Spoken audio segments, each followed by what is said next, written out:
জয় হিন্দ, জয় Bharat. Hello everyone, আজকের এই এক্সপ্লেনারে তোমাদের সবাইকে ওয়েলকাম।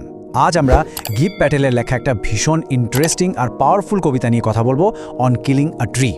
এটা কিন্তু জাস্ট বইয়ের পাতায় লেখা সাধারণ কোনো কবিতা নয়, এর মধ্যে লুকিয়ে আছে মানুষের নিষ্ঠুরতা আর প্রকৃতির অবিশ্বাস্য প্রাণশক্তির এক বিশাল লড়াইয়ের গল্প। তো চলো আর দেরি না করে সরাসরি শুরু করা যাক। চলো চট করে দেখে নিই আজ আমরা কি কভার করছি। প্রথমে ইন্ট্রোডাকশন, তারপর স্ট্যান্জা 1, 2, 3 আর 4 ধরে ধরে পুরো কবিতাটার অ্যানালাইসিস, আর একদম শেষে কনক্লুশন আর কোর মেসেজ। ব্যাস এইটুকু করলেই পরীক্ষার জন্য তোমরা একদম রেডি। তো শুরু করছি আমাদের প্রথম part, introduction to the poem দিয়ে। জানো তো, এই কবিতাটা প্রথমবার পড়লে মনে হতে পারে এটা বুঝি গাছ কাটার কোনো ম্যানুয়াল, মানে কবি যেন আমাদের শেখাচ্ছেন কিভাবে একটা গাছকে পুরোপুরি শেষ করে ফেলতে হয়। কিন্তু আসলে ব্যাপারটা একদমই তা নয়। এটা একটা ভীষণ গভীর মেটাফোর। ওপর বৃক্ষচ্ছেদনের কথা বলা হলেও এটা আসলে মানুষের ধ্বংসাত্মক স্বভাবের বিরুদ্ধে একটা জোরালো প্রতিবাদ। এবার আসি সেকেন্ড পার্টে, স্ট্যান্জা 1, নেচারস রেজিলিয়েন্স। এখানে আমরা দেখব প্রকৃতির সেই অবাক করা ঘুরে দাঁড়ানোর ক্ষমতা। কবি শুরুতেই একদম সোজা সাপটা বলে দিচ্ছেন, it takes much time to kill a tree, not a simple jab of the knife will do it. অর্থাৎ একটা গাছকে মারা কিন্তু অত সহজ নয়। তুমি ভাবলে হাতে একটা ছুরি নিলাম আর কোপ মারলাম, অমনি গাছটা মরে গেল, তা কিন্তু হবে না। এর প্রাণ শক্তি যে অনেক অনেক গভীরে। কারণটা ভেবে দেখো, এই গাছটা তো আর একদিনে এত বড় হয়নি, তাই না? বছরের পর বছর ধরে সে মাটির বুক থেকে পুষ্টি টেনে নিয়েছে। দিনের পর দিন সূর্যের আলো, বাতাস আর জল শুষে নিয়ে তিলে তিলে নিজেকে এতটা শক্তিশালী করে তুলেছে।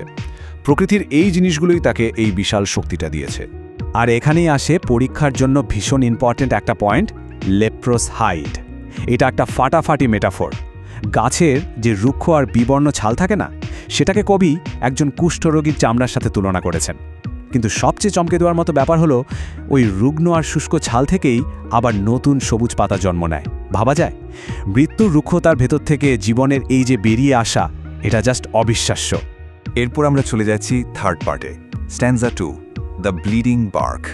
কবি বলছেন, so hack and chop, but this alone won't do ইট।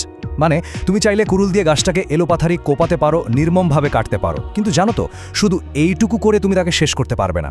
এত ভয়ঙ্কর যন্ত্রণাও তার মৃত্যু ঘটাতে পারবে না। এখানে ব্লিডিং বার্ক বা রক্তাক্ত বাকন, এই ফ্রেজটা দারুণভাবে ইউজ করা হয়েছে। এটা কিন্তু একই সাথে একটা পারসোনিফিকেশন আর মেটাফর।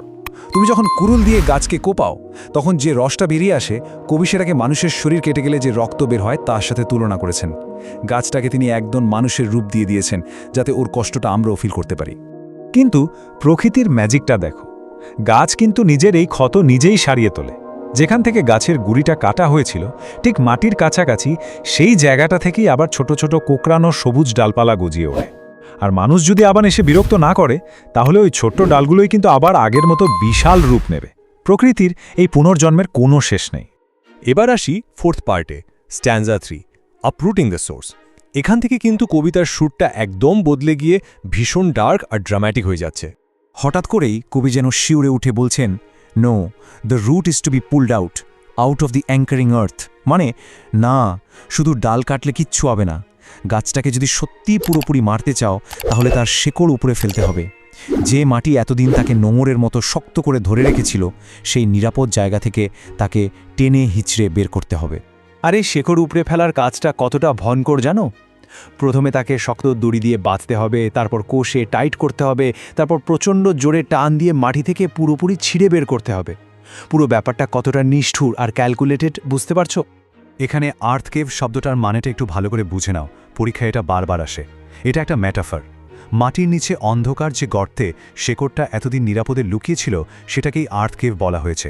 এই শেকড়কে সেখান থেকে টেনে বের করে আনা মানে হলো প্রকৃতির সবচেয়ে পবিত্র আশ্রয়ের ওপর মানুষের সবচেয়ে বড় আঘাত হানা। আর যখনই শেকড়টা মাটির বাইরে বেরিয়ে আসে, তখন গাছের আসল শক্তির উৎসটা সবার সামনে চলে আসে।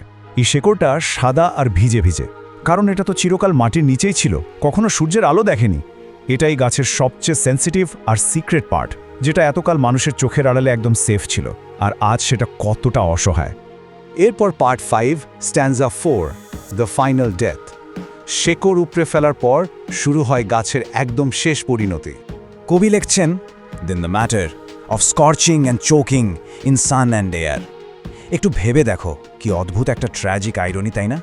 যে রোদ আর বাতাস একদিন গাছটাকে একটু একটু করে বড় করেছিল, তাকে বাঁচিয়ে রেখেছিল, শেকড় উপরে ফেলার পর সেই একই রোদ আর বাতাস তাকে ঝলসে দিয়ে শ্বাসরোধ করে মৃত্যুর দিকে ঠেলে দিচ্ছে। এই মৃত্যুর ফিজিক্যাল স্টেজগুলো একটু খেয়াল করো। রোদে পুড়ে গাছের সেই সাদা শেকড় প্রথমে ব্রাউনিং অর্থাৎ বাদামি হতে শুরু করে, তারপর সেটা হার্ডেনিং বা একদম শক্ত হয়ে যায়, এরপর জলের অভাবে সেটা টুইস্টিং বা দুমড়ে মুচড়ে যায়, এবং ফাইনালি ওয়েদারিং মানে পুরোপুরি শুকিয়ে একটা প্রাণহীন কাঠের টুকরো হয়ে যায়।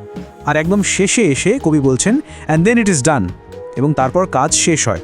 জাস্ট 5টা শব্দ, কিন্তু এর মধ্যে লুকিয়ে আছে কবির মারাত্মক একটা সার্কাজম বা ব্যঙ্গ।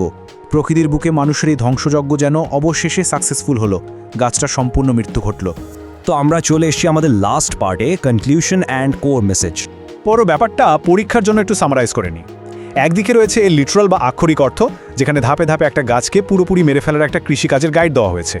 কিন্তু এর ডিপার মিনিং বা আসল অর্থটা হলো মানুষের সীমাহীন নিষ্ঠুরতা আর তার বিপরীতে প্রকৃতির অপরিসীম সহনশীলতার একটা মারাত্মক সমালোচনা। মানুষ চাইলেই প্রকৃতিকে সহজে হারাতে পারে না। প্রকৃতি বারবার বাউন্স ব্যাক করে যতক্ষণ না মানুষ তার শেকড় ধরে টান মারে। শেষ করার আগে তোমাদের কাছে আমার একটা প্রশ্ন রইল, মানুষের এই চরম নিষ্ঠুরতা কি সত্যির প্রকৃতির এই অদম্য প্রাণশক্তিকে চিরতরে মুছে ফেলতে পারবে? একটু ভেবে দেখো তো। আশা করছি আজকের এই অ্যানালিসিসটা তোমাদের এক্সাম প্রিপারেশনে দারুণ হেল্প করবে, আর প্রত্যেকটা পয়েন্ট একদম জলের মতো ক্লিয়ার হয়ে গেছে। যদি এই এক্সপ্লেনারটা তোমাদের ভালো লেগে থাকে তাহলে অবশ্যই লাইক করো, বন্ধুদের সাথে শেয়ার করো, আর সাবস্ক্রাইব করে আমাদের সাথেই থেকো। খুব ভালো করে পড়াশোনা করো। Best of luck. এই রকম ক্লাস পেতে সাবস্ক্রাইব করতে হবে শিক্ষাগ্রাম ইউটিউব চ্যানেল ও ফলো করতে হবে শিক্ষাগ্রাম ফেসবুক পেজ। এছাড়াও শিক্ষাগ্রামের সাথে যুক্ত হতে টেলিগ্রাম, ইনস্টাগ্রাম ও হোয়াটসঅ্যাপ সহ সমস্ত লিঙ্ক ডেসক্রিপশন, ফার্স্ট কমেন্ট এবং অ্যাবাউট সেকশনে দেওয়া রয়েছে। দেখা হচ্ছে নেক্সট ক্লাসে। জয় হিন্দ, জয় ভারত।